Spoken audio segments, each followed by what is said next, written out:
kita semua. Selamat datang saya sampaikan kepada rekan-rekan mahasiswa, khususnya kelas mata kuliah Kewirausahaan PAIH.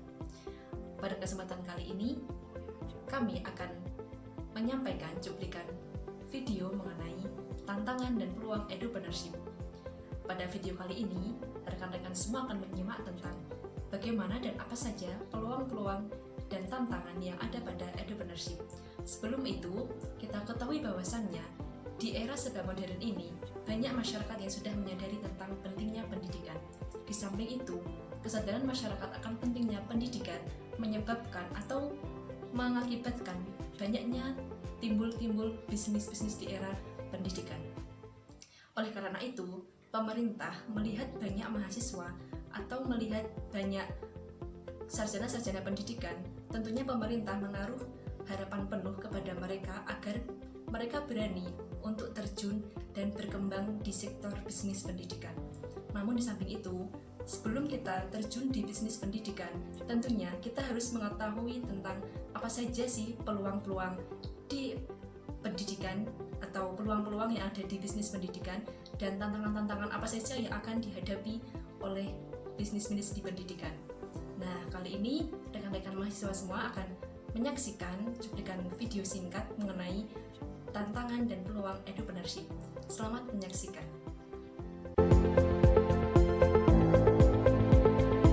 Assalamualaikum warahmatullahi wabarakatuh. Perkenalkan, nama saya Muhammad Rosyan Alif, NIM 230101900425 dari semester 2.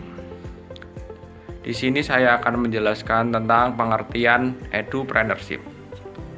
Edupreneurship sendiri merupakan bagian daripada entrepreneurship. Entrepreneurship ialah usaha inovatif dan kreatif atau menciptakan peluang dan merealisasikan menjadi nilai tambah. Entrepreneurship di bidang edukasi disebut dengan edupreneurship. Ya, dari di atas disimpulkan bahwasanya edupreneurship adalah usaha inovatif dan kreatif. Sebagai wirausahawan, kita dituntut untuk kreatif dan inovatif. Karena apa? Kalau kita tidak mempunyai karakter itu, maka kita bisa tergilas oleh zaman dan oleh persaingan. Contohnya begini. Dulu pada zamannya Nokia adalah produk terkenal di Indonesia. Itu adalah kemudian paling dikenal dan hanya maju itu loh. Kemudian karena dia tidak berinovasi dan berkreatif, maka dia terkalahkan oleh gadget atau smartphone. Contoh lagi Telkomsel. Dulu kan kalau menelpon luar daerah, kita pasti pergi ke Telkom dulu baru telepon. Lah, sebab itu kemudian dia tidak kreatif, sudah membangun ini sebanyak ini. Lah, kemudian dia itu terkalahkan oleh sinyal. Lah, begitu. Contohnya begitu. Kalau kita sudah mengambil langkah, kita harus memikirkan ke depannya. Kita itu harus kreatif dan inovatif. Memanfaatkan yang ada, begitu. Kalau kita tidak inovatif dan kreatif, kita itu bisa ya seperti itulah. Nah, yang ditekankan dalam usaha ini kita adalah untuk selalu inovatif dan kreatif untuk mencari wawasan-wawasan tertentu. Nah, begitu sekiranya adalah tutur kata yang salah, mohon dimaafkan. Assalamualaikum warahmatullahi wabarakatuh.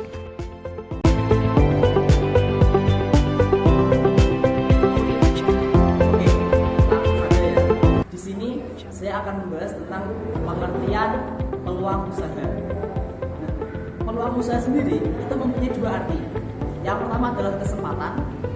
Dan yang kedua adalah usaha. Usaha apa?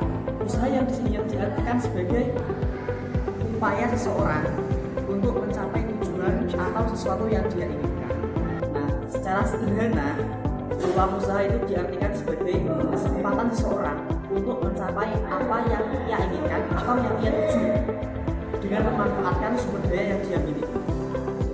Bisnis di dalam bidang pendidikan itu bukan hanya di lembaga pendidikan saja, namun ada beberapa peluang lain yang ia dapatkan di dalam dunia pendidikan.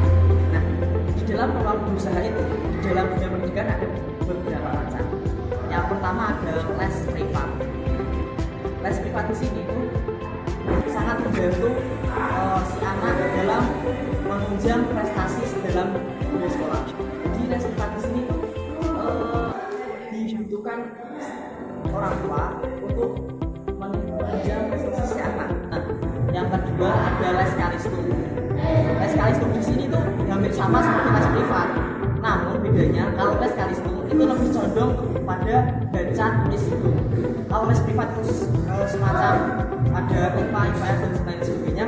Kalau les kalistung ini lebih condong ke baca tulis hitung, bisnis pendidikan.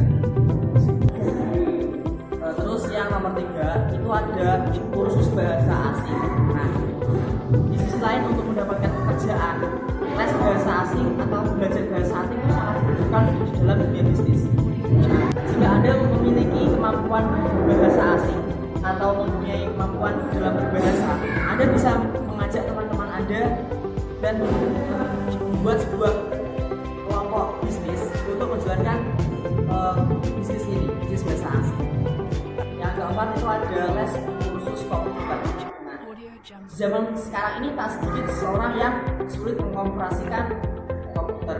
Nah, di sini bagi orang yang mempunyai keahlian komputer, Anda bisa menjalankan bisnis untuk membuat kursus komputer ini.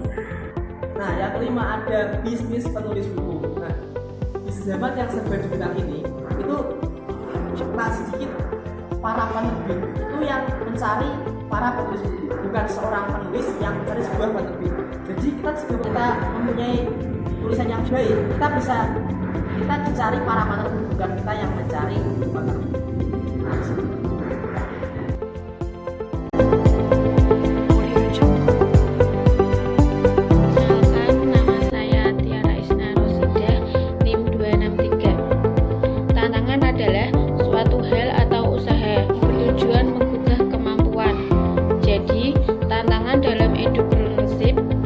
suatu usaha yang dapat membangkitkan kemampuan seorang entrepreneurship untuk menciptakan hal-hal baru dan mengembangkan usaha dalam bidang pendidikan. Tantangan terhadap daya saing LPT tidak dapat dipungkiri bahwa kemajuan ilmu pengetahuan dan teknologi berkat peran manusia sebagai tokoh utama. Secanggih apapun teknologi yang digunakan atau secepat apapun kemajuan zaman, ketika sumber daya belum siap untuk menerima manfaat dan kecanggihan kemajuan zaman, tidak terasa. Faktor inilah membawa Indonesia ke peringkat 34 di dunia. Menurut World Economic Forum atau WEF. Pada materi selanjutnya akan saya jelaskan tentang macam-macam tantangan yang ada di bidang. Yang pertama adalah tantangan pertama, supporting element, terdiri dari lembaga dan sumber daya yang berkualitas. Salah satu lembaga yang berkualitas di Indonesia misalnya ada perguruan tinggi. Selaku salah satu lembaga yang memiliki peranan besar dalam pendidikan nasional. Menurut Jenderal Berpendidikan Tinggi, ada 4 pengeksploitasian masyarakat. Yang pertama ada agen of education yang artinya agen berpendidikan, dan yang kedua ada agen of research yang artinya agen penelitian, dan yang ketiga agen of kultur artinya agen tentang kebudayaan, dan yang terakhir ada agen of economic yang membahas tentang ekonomi. Melalui lembaga ini, kita federasi yang unggul di Indonesia agar mampu bersaing di kancah nasional sampai internasional. Dan faktor kedua dari tantangan pendidikan sendiri ada faktor tentang pendidikan terdiri dari kejadian dan perkembangan. Faktor ini berkaitan dengan paten dan publikasi. Publikasi ilmiah itu sendiri berkaitan dengan berdasarkan buku untuk meningkatkan ini. Misalnya dalam pengelolaan kewirausahaan, kita menentukan cara untuk mencapai tujuan. Tantangan ketiga ada di rekrutmen yang terdiri dari inovasi serta yang berpendidikan. Sampai saat ini ada isu tentang ketidakselarasan studi tujuan yang tidak selaras dengan masa kerja. Perencanaan pendidikan itu seharusnya dapat menekan adanya jumlah pengangguran yang ada di Indonesia. Rekan-rekan semua tadi sudah menyimak beberapa video mengenai penjelasan tantangan dan peluang edupreneurship. Di akhir video ini saya akan memaparkan sedikit kesimpulan mengenai tema kita video ini tentang tantangan dan peluang edupreneurship. Bahwasannya edupreneurship sama artinya dengan entrepreneurship, di mana itu merupakan sebuah inovasi, suatu inovasi kreatif atau usaha-usaha bisnis di sektor-sektor perekonomian. Hanya saja bedanya kalau edupreneurship itu bisnis yang berkonsentrasi di bidang pendidikan atau bisa dikatakan bisnis-bisnis di bidang pendidikan. Namun di samping itu kita harus tahu tantangan dan peluang apa saja yang bisa didapatkan oleh seorang edupreneurship. Bahwasannya di edupreneurship ada sebuah peluang-peluang yang banyak sekali yang bisa kita ambil. Seperti halnya peluang dalam edupreneurship adalah seperti les privat kepada anak-anak, atau jual beli alat pendidikan, atau bisa pelatihan di balai keterampilan. Namun di samping itu, seorang edupreneurship juga harus memahami atau mengetahui tantangan apa saja yang bisa sewaktu-waktu akan menghampiri dia saat dia berbisnis di bidang pendidikan. Tantangan yang biasanya dihadapi oleh edupreneurship dalam merintis suatu bisnis di pendidikan adalah tentang skillnya. Bahwasannya skill atau lulusannya itu biasanya dipertimbangkan oleh masyarakat di Indonesia. Bisa dikatakan seperti orang-orang yang lulusan di perguruan tinggi yang favorit atau perguruan tinggi yang ternama, otomatis orang-orang akan melihatnya bahwa dia adalah orang atau lulusan yang mempunyai mutu yang tinggi. Namun terkadang realitanya orang-orang yang lulusan di perguruan tinggi favorit tidak sesuai dengan apa mutunya dia. Terkadang hanya saja alma maternya baik, namun mutu yang dipunyainya tidak memadai. Namun di samping itu kita juga tidak bisa terpungkiri kalau mindset orang Indonesia masih tertanam seperti itu. Namun bagaimanapun itu kita harus menghargai berbagai mindset orang lain.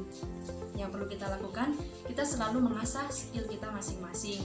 Dan tantangan yang biasanya dihadapi oleh edupreneurship adalah tentang konsentrasinya atau lulusannya dia apa dan sesuatu yang ditekuninya. Semisal dia seorang sarjana ilmu komputer, namun realitanya dia mengajar matematika. Nah, ini adalah korelasinya kurang sinkron. Nah, terkadang orang-orang itu memilih orang-orang yang sarjana atau kreatifannya itu sejalur dengan apa yang ditekuninya selama menempuh pendidikan. Nah, jadi kalau bisa antara sarjana yang dipunyai dengan keahlian yang ditekuni adalah sejalur agar itu bisa membuat orang lain lebih percaya atau lebih mempercayai kita akan skill kita. Namun di samping itu, meskipun tidak sejalan dengan sarjananya atau titelnya, itu tidak bermasalah. Yang mesti dipahami, kita harus mengajarkan ilmu sesuai dengan kaidah-kaidah atau teori yang ada. Namun di samping itu, tantangan-tantangan tersebut akan selalu ada ataupun akan selalu menghampiri seorang entrepreneurship. Namun entrepreneurship harus gigih dalam menghadapi segala tantangan yang ada karena peluang-peluang yang ada juga banyak. Nah, mungkin sekian yang dapat kami sampaikan. Mungkin rekan-rekan bisa menyimak video tadi untuk diulangi lagi. Sekian dari kelompok kami. Kurang dan lebihnya mohon maaf. Jika ada tutur kata yang kurang berkenan atau penjelasan yang kurang jelas, kami mohon maaf yang sebesar-besarnya. Sekian dari kami. Wassalamualaikum warahmatullahi wabarakatuh.